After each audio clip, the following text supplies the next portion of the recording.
C'est Elie Wiesel qui a raconté une fois cette histoire. Il a dit que quand il y avait le jugement, il a reçu un appel téléphonique de Rav Radakov qui lui a dit le Rebbe voudrait que vous veniez témoigner au tribunal. Et donc il a dit, sa première réaction, c'est de dire, moi je suis un écrivain, je ne suis pas un homme de loi, tout l'aspect judiciaire des choses m'échappe totalement, et je ne crois pas que mon témoignage pourra avoir une valeur quelconque. Donc je ne pense pas aller témoigner. Et le Rav Radakov, je lui dis d'accord. Quelques minutes après, il le rappelle encore une fois, et il dit, le Rebbe insiste. Donc il dit lui-même qu'il a fait le contre-cœur. C'était vraiment pour lui une corvée. Et puisque le Rebbe insiste, c'est difficile de refuser quelque chose au Rebbe. Et donc, il raconte qu'il va au tribunal, et le juge l'interroge, le juge Sifton l'interroge pendant le procès, comment vous imaginez les choses, est-ce que... Donc il lui dit son avis personnel, et ensuite il quitte le tribunal, il se dit finalement, pourquoi c'était tellement important que je témoigne, qu'est-ce que mon témoignage a apporté dans ce tribunal. Et donc il raconte que c'est seulement de nombreuses années plus tard qu'il a compris. Il a dit que quelques années plus tard, il y avait une réunion littéraire à Washington, et dans cette réunion littéraire, il a rencontré le juge Sifton, qui vient le voir et qui lui dit, vous me reconnaissez? Mais Elie Wiesel lui dit, pas du tout. Je suis le juge dans lequel vous êtes venu témoigner dans ma juridiction lorsqu'il y avait l'affaire des Scaries. Et Elie Wiesel lui dit, oui, je me rappelle. Et le juge lui dit, je dois vous dire quelque chose, je suis un de vos grands admirateurs. Je suis un grand lecteur de vos livres, j'ai lu tous vos livres. Et quand on m'a annoncé que Elie Wiesel va venir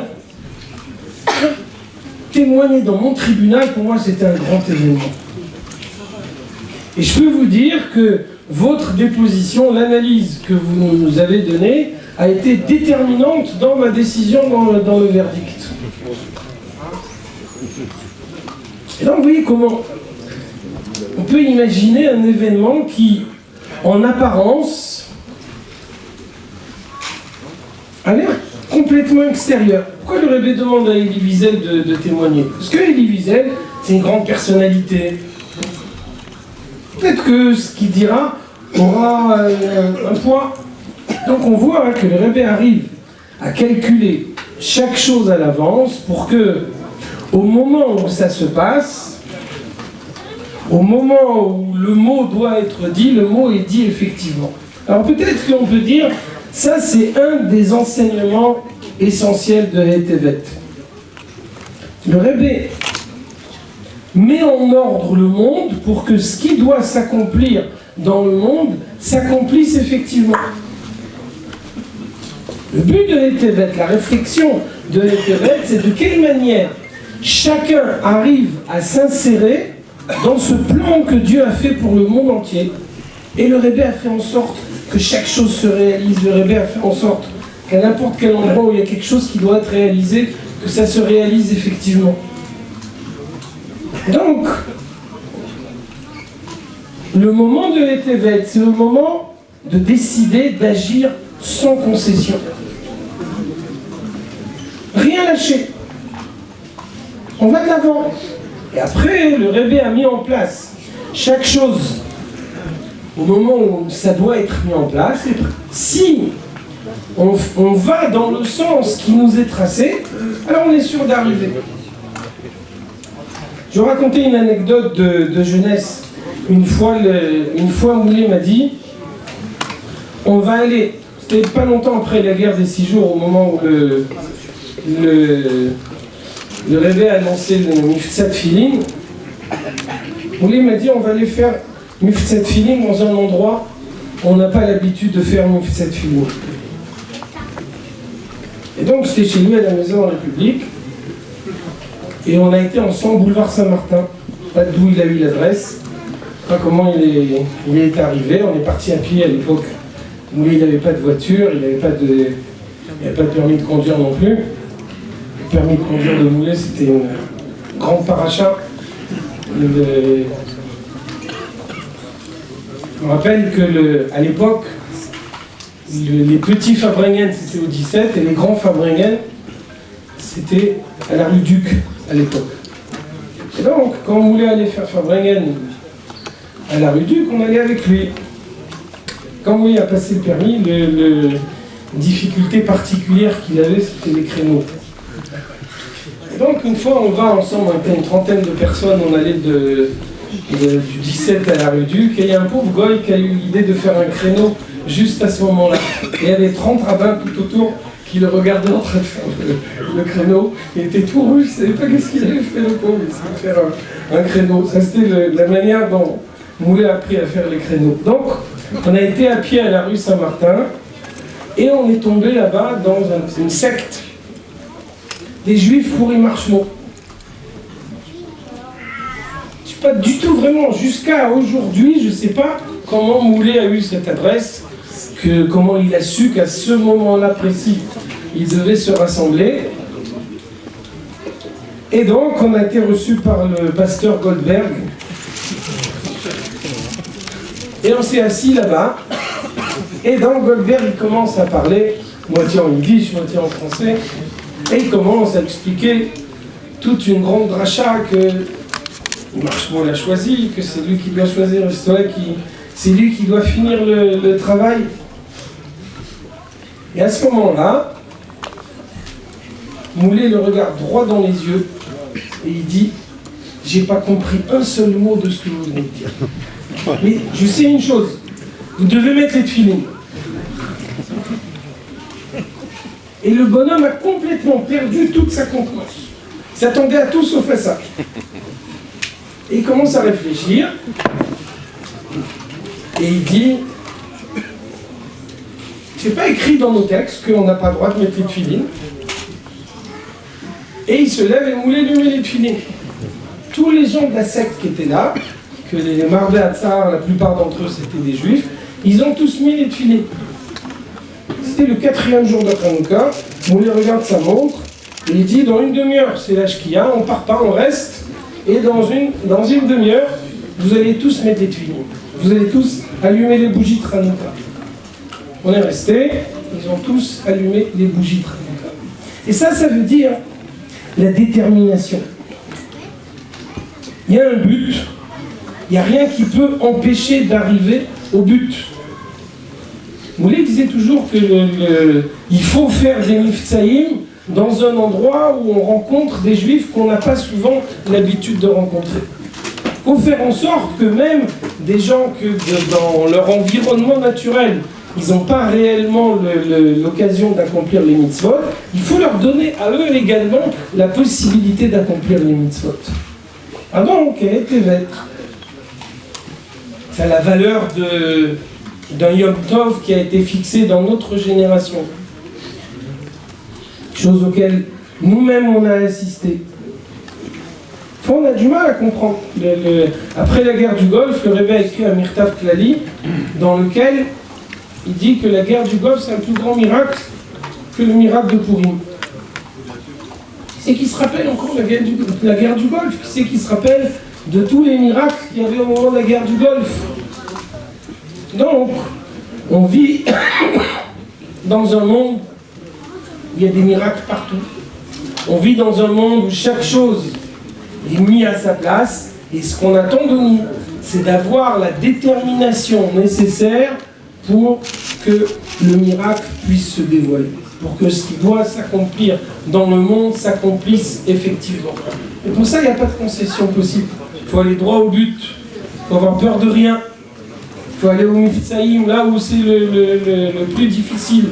Et donc, de cette façon-là, on peut faire en sorte qu'il y a quelque chose qui sorte de Hetevet, que au moment de Hetevet, on puisse sortir avec quelque chose de plus. On a rentré une idée profonde en soi qu'on n'avait pas au préalable.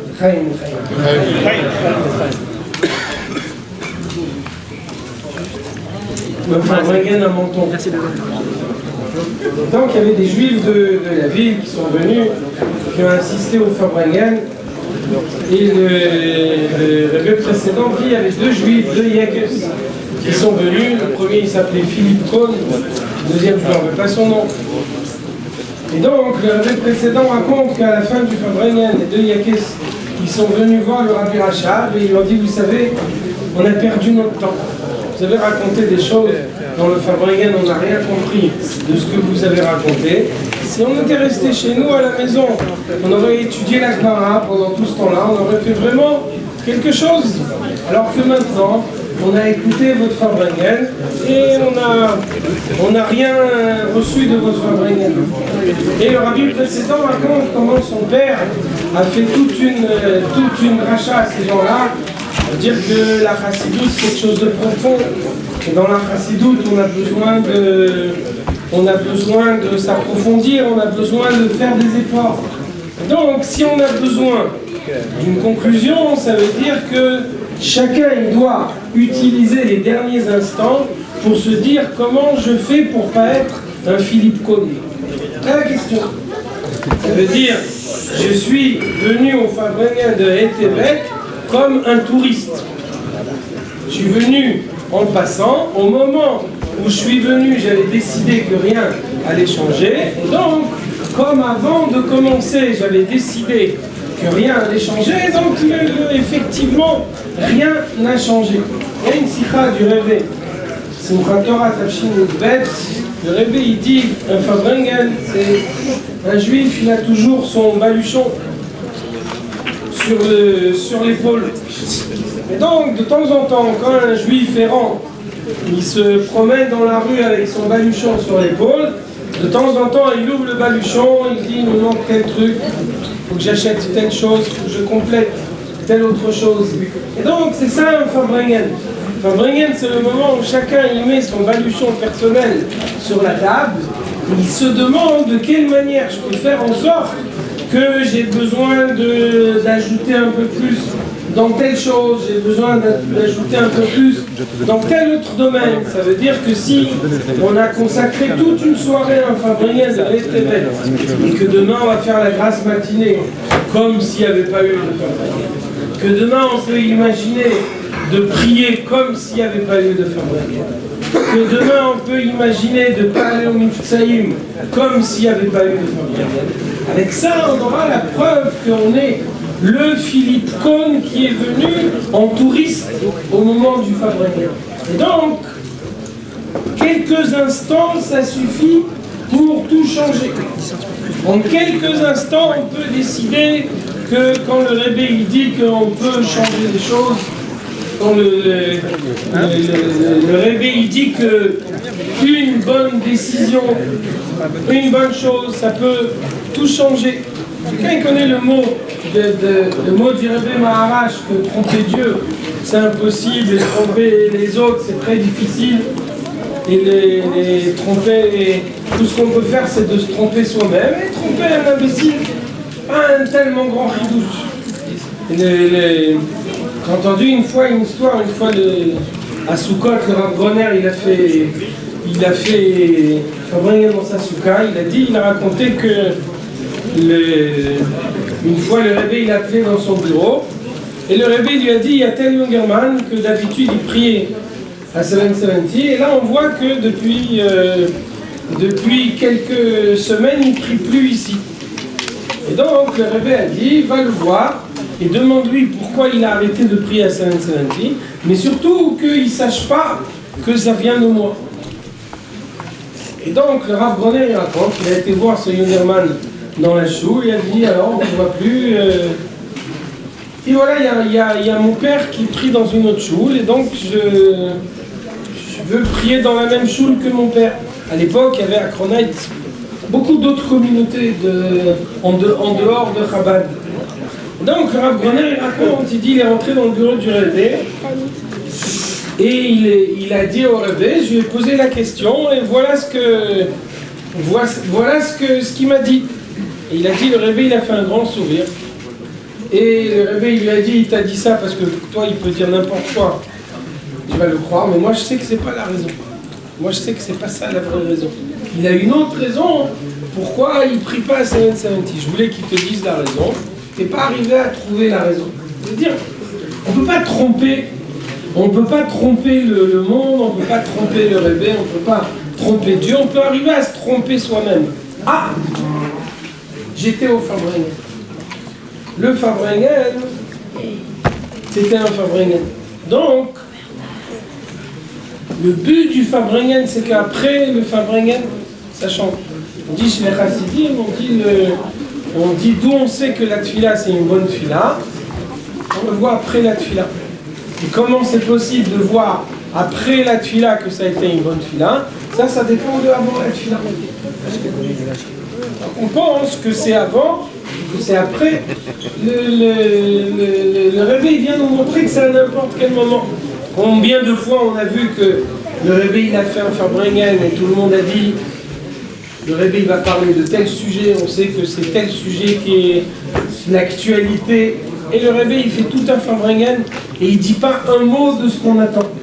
Après, le lendemain, le réveil fait un Fabringen surprise et c'est à ce moment-là que le réveil dit ce que tout le monde attendait la veille. Donc, il faut être prêt. C'est à n'importe quel moment. Maintenant, il reste quelques instants du Fabringen où chacun y met son baluchon sur la table et chacun il se pose la question de quelle manière on peut faire que demain ça va être différent parce que j'étais au Fabringen. Quelqu'un il sait que lui il a une difficulté dans les Miftaïm, c'est le moment maintenant de prendre la décision. Demain je vais aller mettre des tefilines à des juifs. Quelqu'un il sait que quand il y a des shiurim qui sont organisés, lui c'est pas tellement son truc d'aller s'asseoir dans une table où on donne un shiur. Maintenant, à la fin du Fabringen de l'Etevet, il doit se dire même moi je peux comprendre la Torah. Même moi je peux arriver à ce que la Torah elle rentre profondément en moi. Quelqu'un il dit ah c'est écrit Avodat Tfila. Prier avec la Kavana. Ça, on parlait pour les chassidim d'avant, mais de nos jours, on ne prie plus personne ne prie. Alors il faut dire, peut-être maintenant, ça c'est la décision, demain matin, je vais prier vraiment. Demain matin, je vais mettre les filines et je vais essayer de prier comme quelqu'un qui a assisté à un Fabringen. Et donc, Akol Olech Achar Achitum. Chacun il a quelques instants pendant lesquels il peut décider que le Fabringen il change réellement les choses, qu'on a passé un cap, qu'on est passé à l'étape suivante, qu'on a réellement fait quelque chose, ou alors on décide qu'on a un tampon de Philippe Cône, on est en touriste, on fait que passer, et on passera après dans un autre Fabringen et on fera encore d'autres choses. Et le réveil donne la force que si quelqu'un il veut changer, on lui donne toutes les forces nécessaires pour que demain, il prie différemment, il étudie différemment, et il va au Miftaïm différemment, et il devient assez attaché au règle différemment. Désolé de partir, je vais... Oui, c'est moi, c'est ça.